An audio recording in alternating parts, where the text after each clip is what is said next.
नमस्कार आम चैनल में आपन को स्वागत। आज आम बनवाई जाऊँ पणा संक्रांति स्पेशल पणा।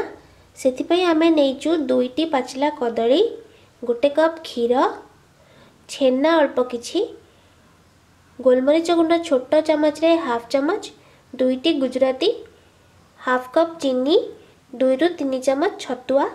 मार्केट जो छतुआ मिली आप यूज करें ना घरे गहमर अटा को भाजी छतुआ बने पारिबे।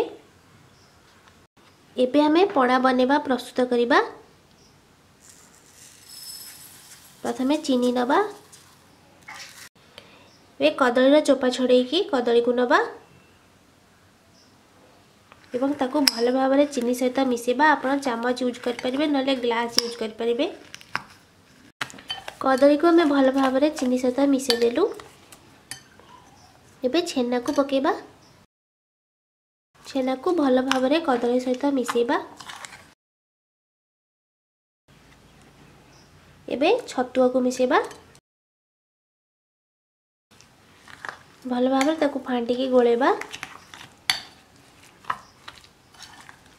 एबे क्षीर को पकेबा। क्षीर को पकेबा भल भाव में ताको कदली सहित फांटी मिसेबा कदली और छेना सहित।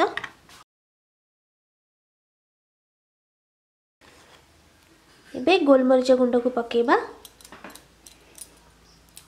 गुजराती को हमें कुटिकी टे गुंड करके पकेबा।